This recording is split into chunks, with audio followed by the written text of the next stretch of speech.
Lucas capítulo 13, nós vamos ler a partir do versículo 22. E você que encontrou aí, diga amém.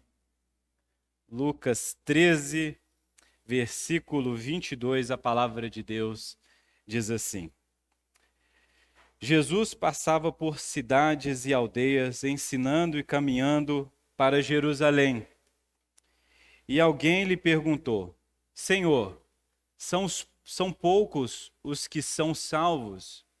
Jesus respondeu: Esforcem-se por entrar pela porta estreita, pois eu afirmo a vocês que muitos procurarão entrar, mas não conseguirão.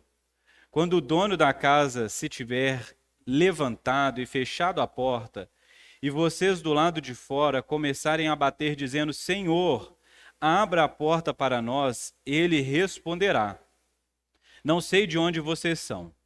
Então vocês dirão: Comíamos e bebíamos com o Senhor. Além disso, o Senhor dirá a vocês: Não sei de onde vocês são, afastem-se de mim, vocês todos que praticam o mal. Ali haverá choro e ranger de dentes, quando vocês virem Abraão, Isaque, Jacó e todos os profetas no reino de Deus, mas vocês lançados fora.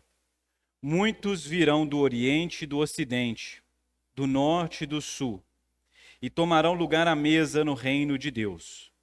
Porém, de fato, há últimos que serão primeiros e primeiros que serão os últimos.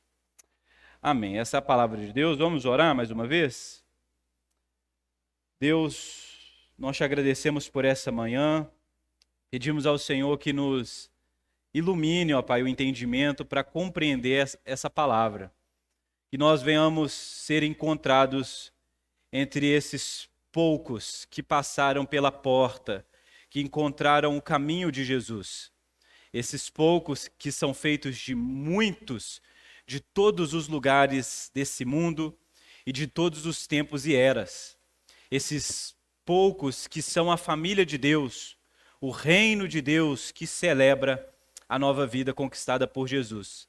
Não deixe que nessa manhã, ó Pai, nem as nossas preocupações, nem outras distrações venham tomar o nosso coração.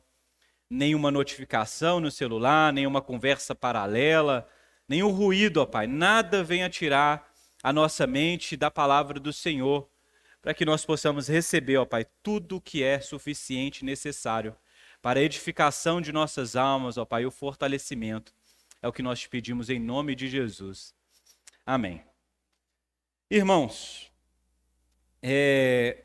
o Bonhoeffer, que é um teólogo alemão, ele comentou essa mesma fala de Jesus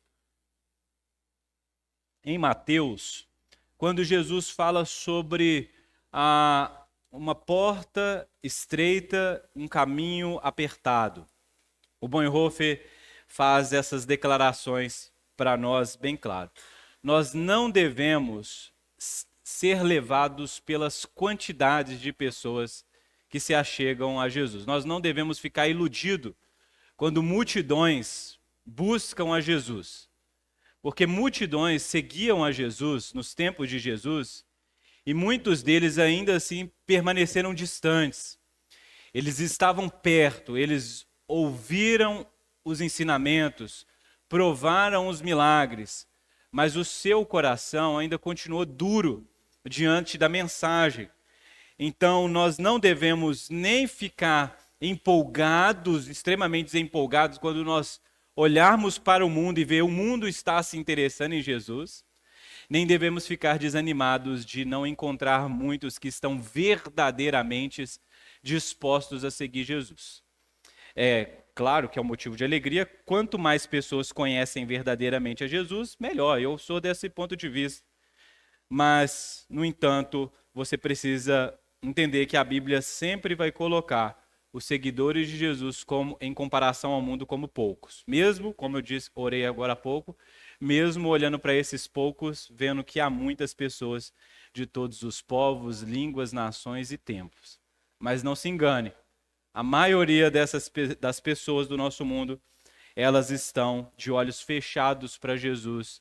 Elas não se converteram ou não estão buscando Jesus verdadeiramente. E a gente precisa ficar atento a essas coisas também. Então, olhe para o texto comigo e vamos pensar naquilo que Jesus está dizendo aqui.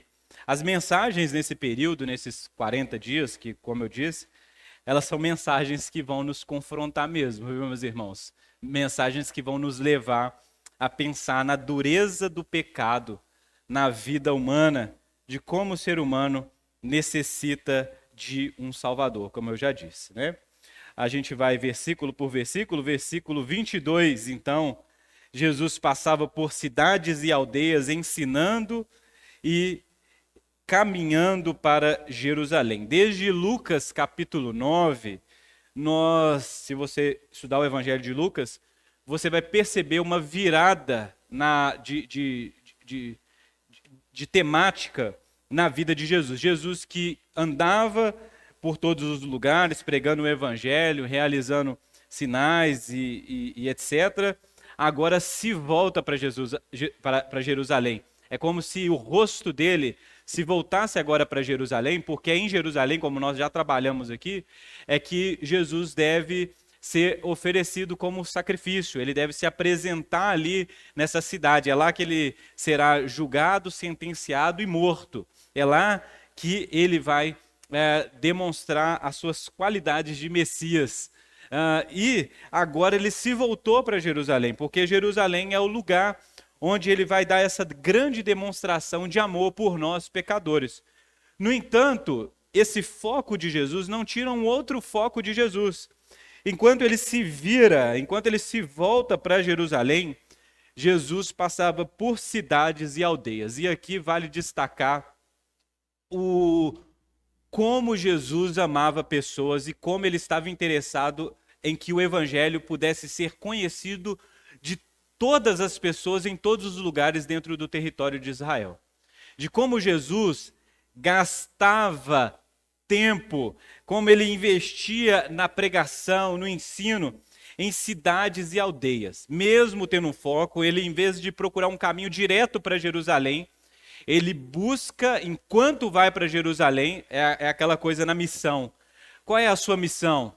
Enquanto você tem uma macro missão, um chamado, um objetivo, você pode fazer outras coisas que contribuem para essa grande missão. Enquanto Jesus tem essa grande missão em chegar em Jerusalém, ele tem micromissões de alcançar pessoas nas cidades, nas aldeias, pessoas que não escutaram o evangelho do reino de Deus, a notícia de que o evangelho do reino de Deus está próximo, precisam ser alertadas. Então, para que ninguém fique para trás, para que ninguém diga, eu não escutei, eu não vi, eu não escutei a sua voz, Jesus se dedica a passar pelas cidades e aldeias, o cuidado de Jesus.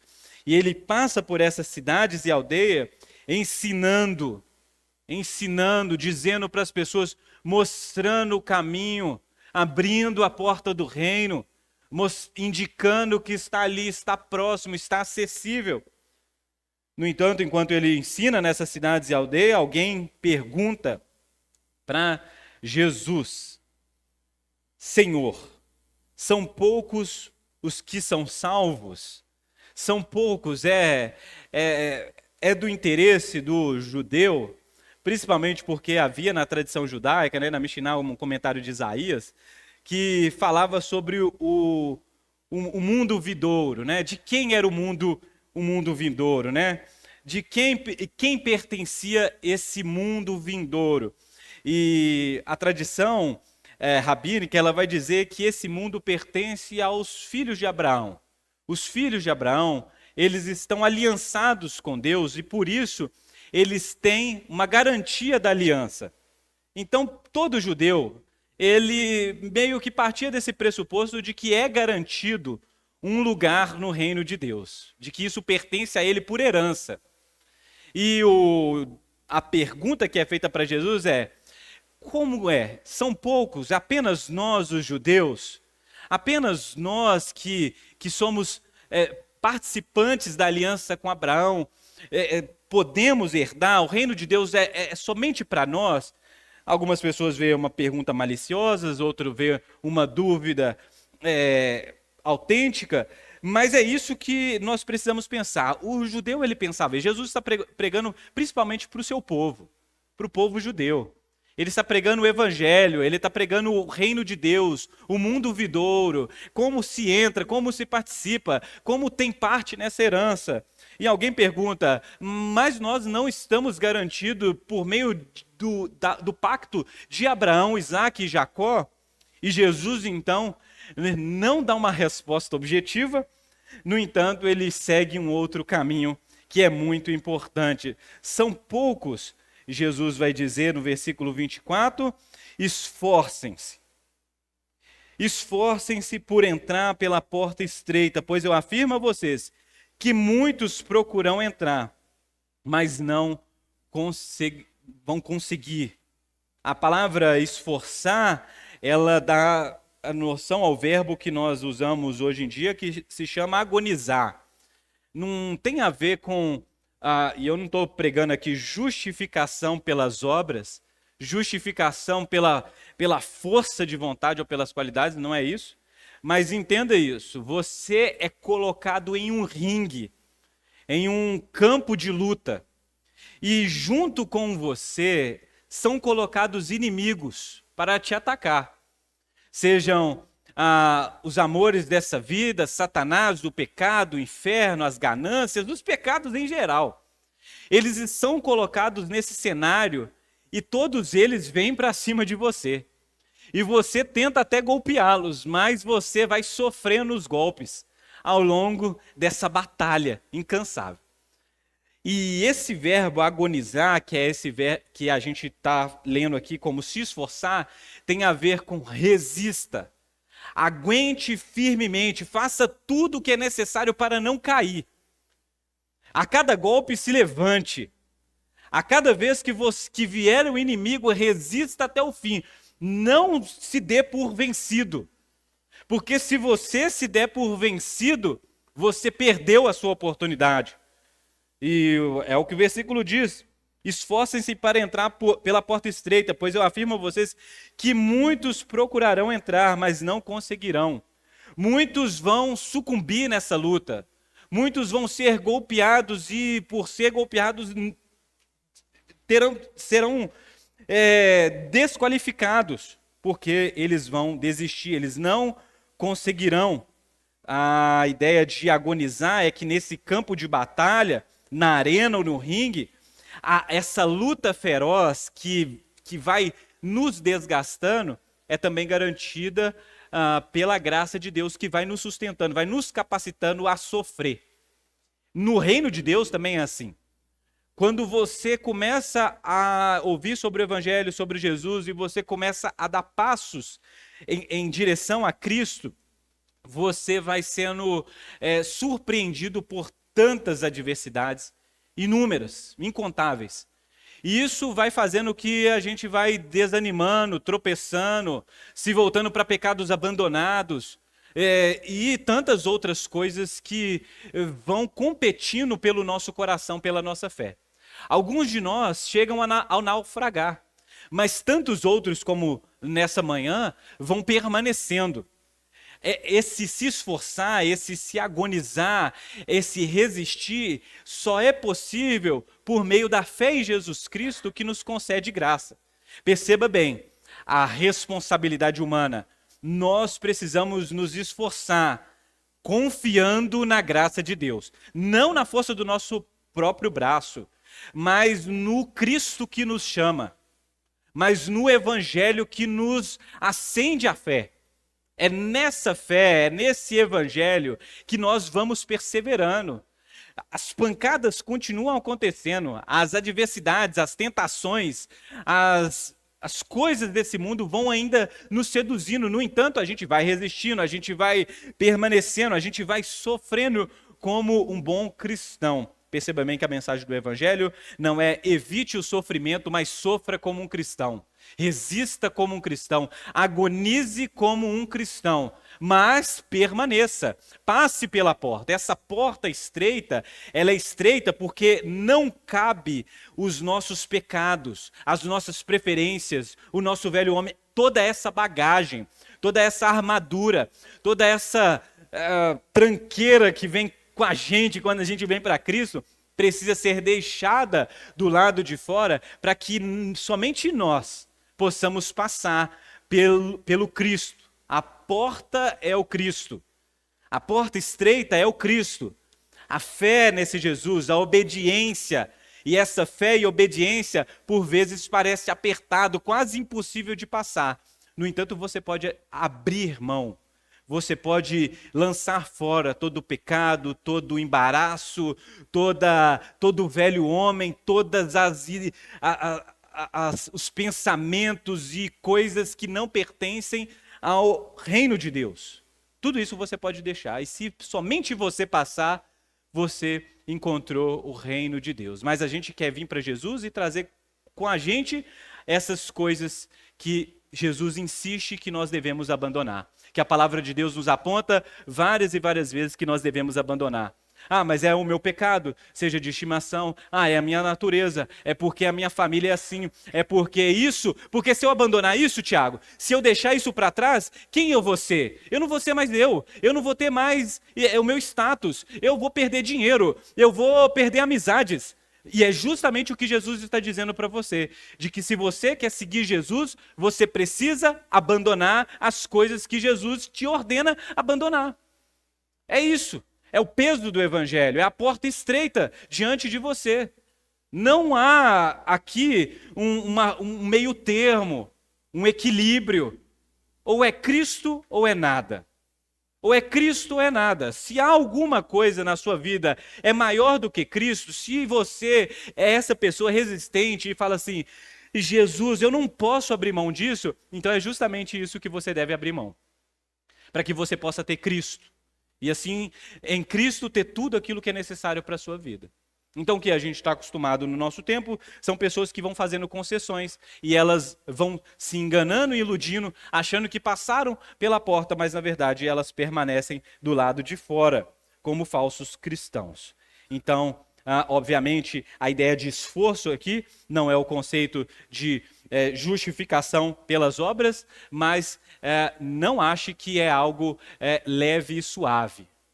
Entendeu? Não ache que o evangelho da graça de Deus não te custará alguma coisa. Ele te custará tudo. Exigirá, sim, mortificação da carne, negar-se a si mesmo, tomar a cruz. Esse é o evangelho que te exige uma resposta, uma responsabilidade, uma postura. Não é a graça barata, como diz Bonhoeffer, mas a graça preciosa. Quando, versículo 25, quando o dono da casa se tiver levantado e fechar a porta, vocês do lado de fora começarão a bater, dizendo, Senhor, abre a porta para nós. E ele responderá, não sei de onde vocês são. Então vocês dirão, comíamos e bebíamos com o Senhor. Além disso, o Senhor ensinava em nossas ruas. Mas ele dirá a vocês, não sei de onde vocês são. Afastem-se de mim, vocês todos que praticam o mal. A estreiteza da porta se deve ao fato de ela ser o próprio Jesus. De que passar por Jesus ou entrar por Jesus significa receber Cristo por inteiro. Nós temos uma coisa no nosso país que nós chamamos de aceitar Jesus. E, em certo sentido, há uma verdade nisso, e em outro sentido, não. De que nós aceitamos Jesus como o nosso Salvador. E de que Ele nos salva dos nossos pecados, dos apuros, dos caminhos maus, de tantas coisas ruins que nos cercam. Mas a ideia do senhorio de Jesus, do Salvador e Senhor, ou do Senhor e Salvador, nós não pensamos muito bem, não consideramos antes de levantar as nossas mãos e ir na frente nos cultos. De que esse mesmo Jesus que nos salva dos nossos pecados, nos exige total submissão e rendição. Esse Senhor que nos salva dos nossos inimigos, não vence apenas os nossos inimigos, mas também nos vence. Nós éramos inimigos de Jesus. Nós éramos inimigos de Deus. Os nossos pecados não eram apenas contra nós, mas era contra Deus. E nós tínhamos prazer em viver como inimigos de Deus, rebeldes. Desde que o Adão e a Eva fizeram aquilo no jardim, vocês sabem como nós somos em relação a Deus. Como Deus se tornou para nós o nosso rival. E Satanás e o pecado os nossos amigos e aliados. Nós éramos inimigos de Deus, não esqueça disso. Não apenas porque Deus nos considerava inimigos, mas nós também considerávamos Deus inimigos. Mas Jesus nos venceu, derrotou as nossas fortalezas e agora exige submissão total.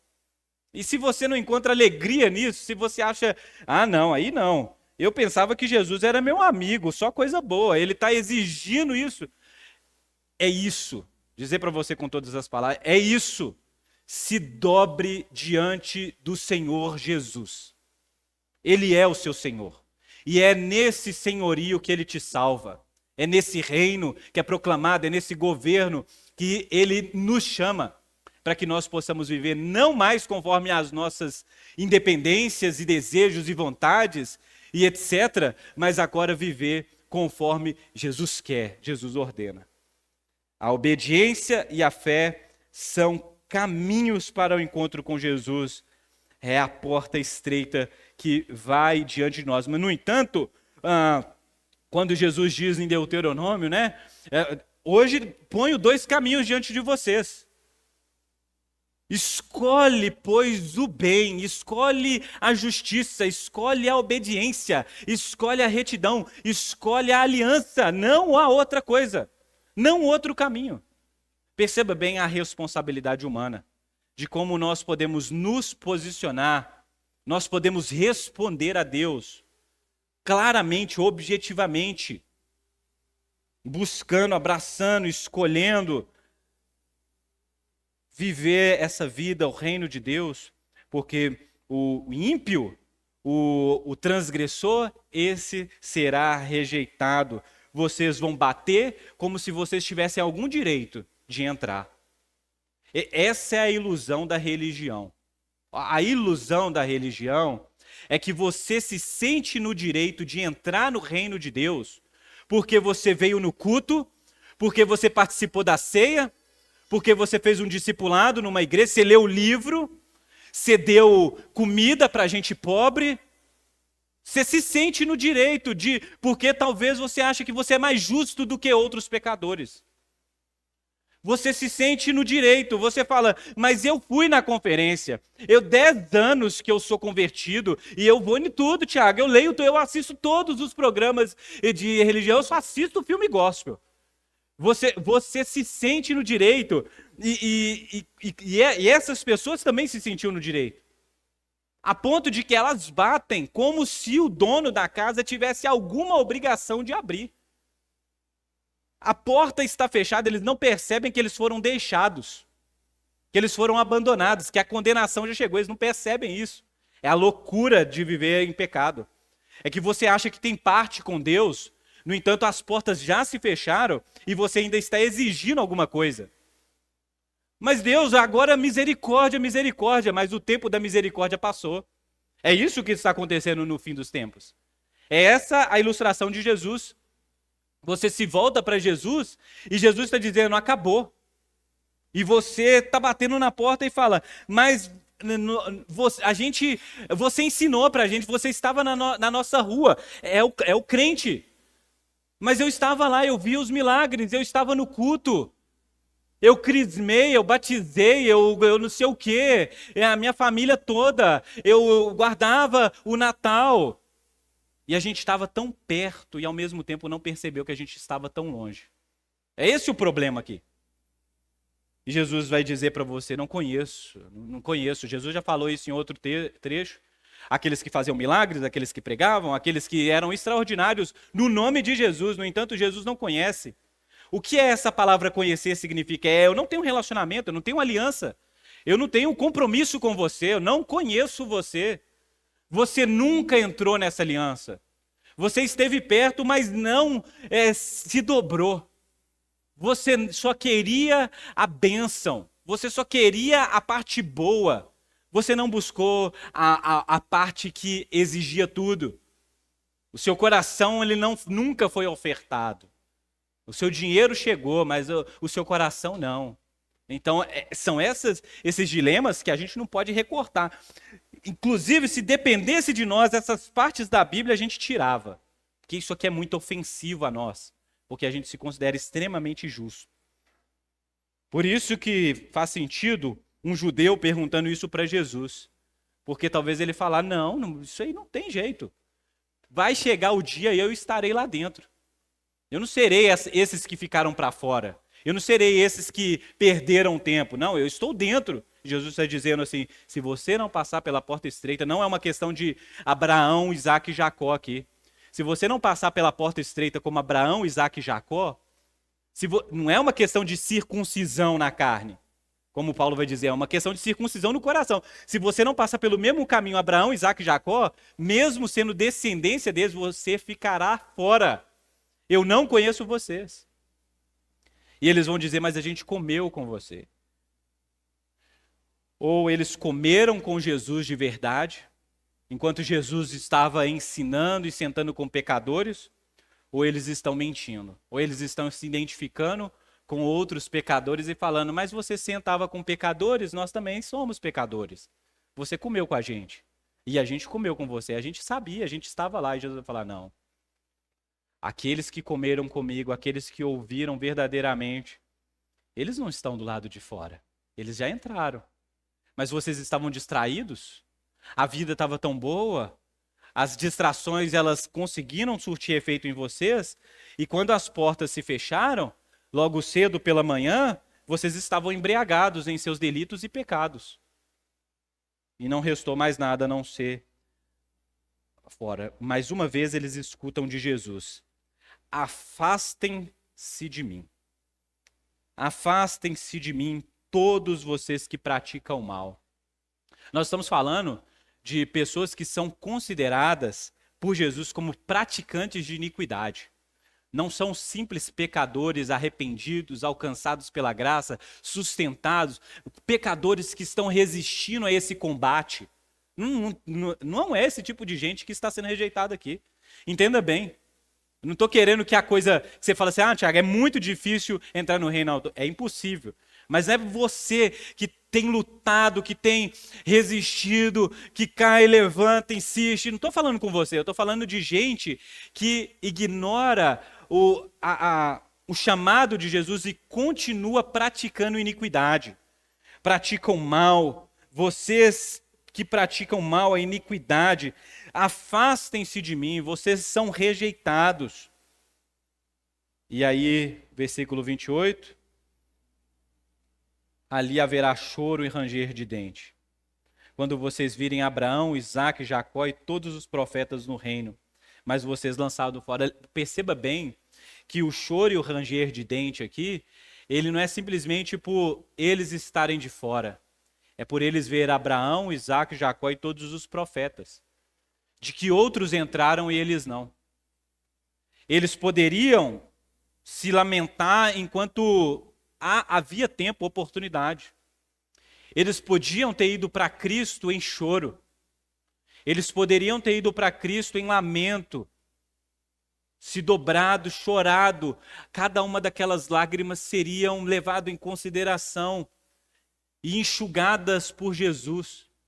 Mas no momento do choro, eles decidiram se alegrar.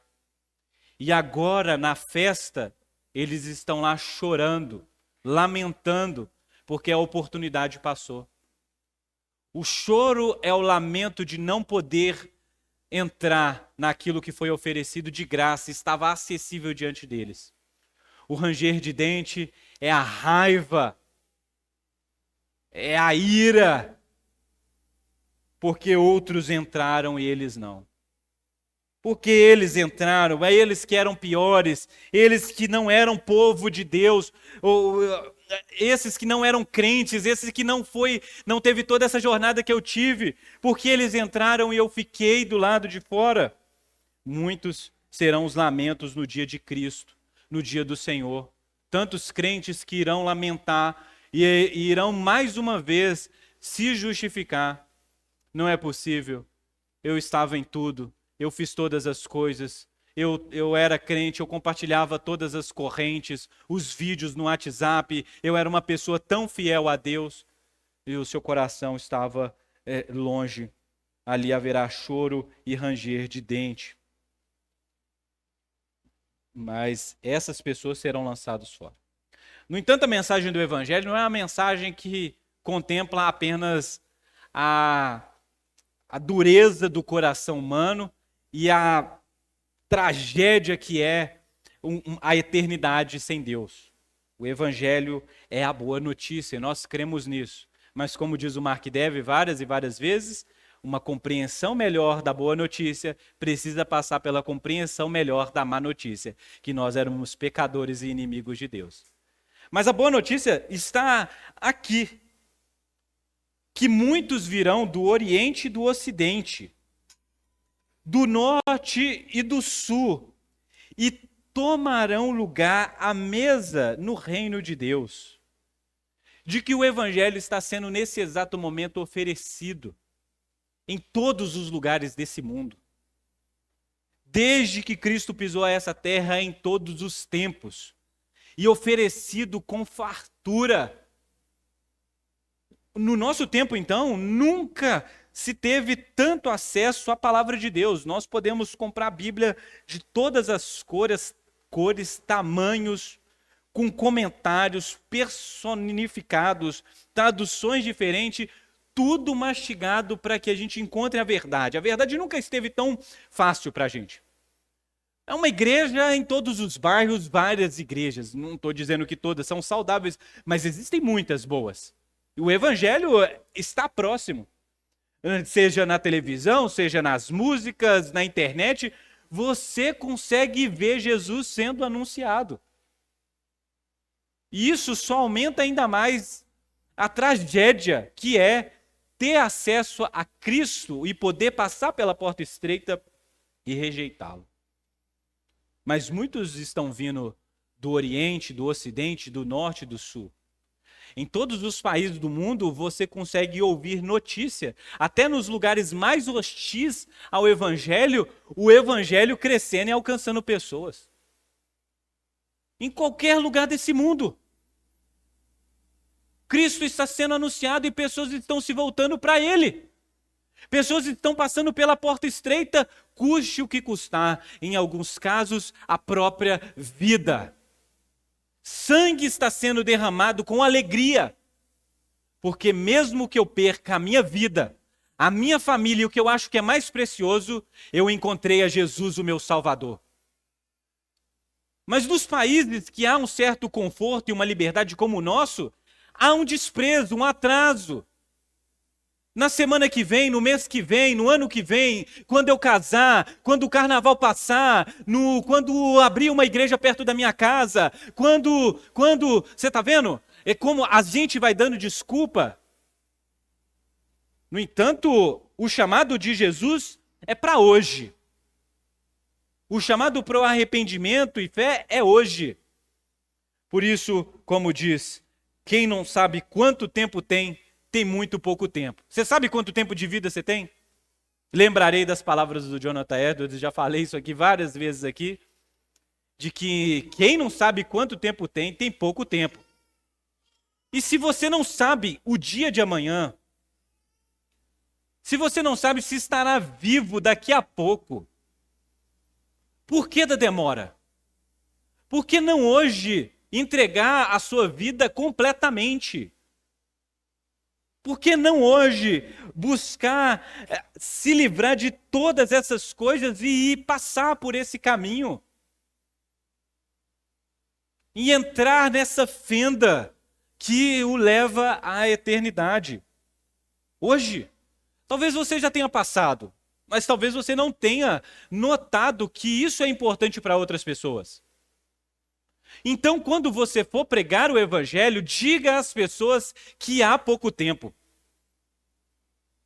de que elas não devem postergar a decisão, de que se Cristo se apresenta para elas hoje, hoje mesmo elas devem se dobrar aos pés de Cristo e receber a maravilhosa mensagem do evangelho. E assim nós veremos o versículo 30 se cumprindo. Porém, de fato, há últimos que serão os primeiros e primeiros que serão últimos. Assim como o povo judeu tinha Jesus, porque Jesus veio primeiro para os judeus, eles eram os primeiros. Dentre os povos desse mundo, eles foram os primeiros, os que foram escolhidos para receber o reino. E a sua dureza de coração, como diz o apóstolo Paulo na carta de Romanos, fez com que nós, os últimos, pudéssemos ser agora esses que estão indo primeiro para o reino de Deus. Uma manada, uma multidão de gentios passando pela porta, que era primeiro reservada a judeus. A judeus que estavam ali, eles estavam ao lado. E nós estávamos distantes, mas a ordem foi invertida. E agora nós estamos perto, bem perto. Mas conforme o apóstolo Paulo, esse perto, bem perto, tem um tempo e um prazo. Quando esse prazo acabar, quando o número de gentios for os primeiros que foram os últimos e agora são últimos, também herdarão lugar no reino de Deus. A mensagem é uma mensagem de urgência para nós. Isso que eu disse. O período da quaresma é um período da gente pensar mesmo.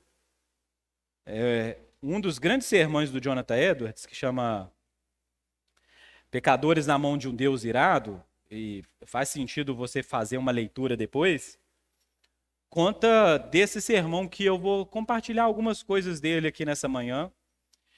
Mas o interessante é o que isso produziu naquela cidade, naquele tempo, no século XVIII, se eu não me engano, de que após o seu sermão, na verdade, no meio do seu sermão, haviam pessoas que se diziam crentes há tantos anos e essas pessoas estavam atormentadas porque elas perceberam que elas estavam se achegando a Jesus por meio de justificação própria, por meios escusos. No entanto, elas foram levadas a arrependimento e fé. De que era necessário uma resposta hoje, uma seriedade com Jesus hoje, não podiam viver a sua vida mais de qualquer jeito. O Jonathan Edwards, inclusive, quando ele era mais jovem, antes de se tornar um pastor, era um estudioso. Ele, em um dos seus estudos científicos, ele estudou por um período de tempo um tipo de aranha voadora que era uma novidade no seu tempo. E essa aranha era uma pequenininha, tem até os desenhos dela, se você pegar a biografia você vai ver. E ela soltava uma teia, que podia ser feita as casinhas, mas a teia ela fazia um fio de tão leve, ela era uma coisa tão leve, que a teia ia subindo por causa da pressão atmosférica, né? Ela ia subindo e não descendo, e ela ficava aquela linha pendurada para cima. Em determinado momento, vinha um vento do interior do país para fora, para os mares, um vento quente, que passava por essas teias de aranha e levavam todas as aranhas. A cidade ficava infestada de aranha, de repente vinha um vento e levava essas aranhas para o mar, e essas aranhas então eram destruídas no mar. Depois, quando Jonathan Edwards vai pregar o sermão do Pecadores na Mão de um Deus Irado, ele vai usar esse mesmo exemplo para dizer que os pecadores, eles estão expostos à destruição o tempo todo. Os nossos pecados são essas teias que vão saindo de dentro de nós e chega o momento que nos eleva, a ponto de que nós estamos a qualquer momento expostos a esse vento que pode nos levar para a destruição. Nosso pecado nos leva para um futuro que é quase irremediável. E é como se Deus fosse segurando a gente, sustentando a gente sobre um abismo.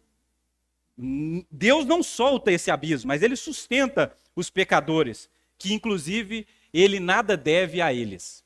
Deus não nos deve nada. Lembre-se disso, essa é a mensagem do Evangelho. Deus não nos deve nada. No entanto, graciosamente, livremente, decide salvar uma dessas aranhinhas que estavam com seu futuro certo para destruição, oferecendo segurança no Evangelho. Vocês que confiam nas suas próprias forças, vocês que acham que têm o controle da vida, vocês não, as suas obras, a sua vida não é nada, nada. A qualquer momento a destruição pode chegar para qualquer um de nós. A qualquer momento a nossa vida ela pode se dissipar, um vento pode passar, nos levar. Não nos apeguemos nas nossas boas obras ou justiça própria. Mas se a gente tem alguém que pode nos salvar, é nesse que nós devemos nos apegar. Quando essa porta fechar, uma multidão estará gritando, deixe-nos entrar. No entanto, a ira de Deus se acendeu sobre eles. Eles ficaram do lado de fora. A mensagem do Evangelho é essa, gente. Não tem como a gente fugir disso, eu não posso fugir disso. Salvação e juízo. Hoje há uma porta estreita a qual nós podemos passar. Salvação. Mas se nós rejeitarmos, com o nosso coração endurecido, certamente destruição irá nos encontrar. Qual hoje você abraça? O caminho de vida ou um caminho de morte? Cristo ou a destruição? Cristo ou o inferno? Vocês que permanecem no estado de pecadores, nas palavras de Jonathan Edwards, considere o perigo terrível que vocês estão. Vocês podem, por um fio sobre o fogo eterno, sustentado, vocês pendem por um fio sobre o fogo eterno, vocês estão sendo sustentados. No entanto, a qualquer momento, essa misericórdia, esse sustento de Deus, essa provisão de Deus, o tempo vai se acabar. Se agora Deus vos chama, responda isso com obediência e fé. E é muito fácil a gente achar que a gente está bem demais. Ou se você acha que realmente você tem certeza da sua salvação, e glória a Deus por isso, porque é uma coisa que você deve buscar mesmo, vigie. Esteja firme, vigilante. Não viva nesse mundo como se você não fosse encontrar com esse mesmo Jesus. Cristo nos chama para a santidade. Cristo nos chama para a obediência. Cristo nos chama para, agonizando nesse mundo, respondê-lo com alegria. Não andemos vacilantes. Não sejamos levados pelos deuses desse mundo, para que nós não venhamos nem cair em fracasso, em tragédia, e para que nós também não venhamos levar outros. Para que a gente não venha também levar outros. Para que a forma como nós respondemos a Deus não venha encobrir o Evangelho. Para que as pessoas não olhem para nós e falem assim, mas essa vida que você leva, tudo bem eu levar ela aqui no mundo também. Tenho certeza que Deus não se importa para isso também. E se importa. Com o nosso coração, com as nossas motivações e atitudes, com aquilo que nós fazemos. Deus se importa. Deus se importa com isso. Não sei se ficou claro para você. Eu queria convidar você e desafiar você nesses próximos dias, nesse mês que ainda antecede a Páscoa, a separar um tempo, a dizer para Deus, som do meu coração, Deus. Há em mim algo mal, há em mim algo pernicioso, há algo nas minhas atitudes, de como eu lido com as pessoas, há pecado em mim. Deus, eu quero levar isso para ti, para a cruz, para que pela força do Espírito Santo, o poder, eu possa ser convencido e mudado e transformado. Para que os seus momentos de devocionais não sejam corridos, mastigados, sem intenção, mas sejam profundos, ricos, e verdadeiros. Para que a gente, quando celebrar a morte e ressurreição de Jesus, que é alguma coisa que nós vamos fazer nessa manhã, nós possamos fazer com alegria e não com peso. Com alegria. Quando a gente for confessar os nossos pecados, de verdade confessar os nossos pecados. Não dizer, perdoa os meus pecados, mas saber da gravidade que eles são contra um Deus santo e perfeito. Para que quando nós recebermos o pão, o cálice, nós possamos saber que nós recebemos evangelho da graça de Deus nas nossas vidas. E aí possamos então, com alegria, cantar a nossa salvação, de que nós passamos, como essa multidão que passou em agonia pela porta estreita, agora experimenta no reino de Deus o regozijo, o júbilo daqueles que foram salvos. Amém?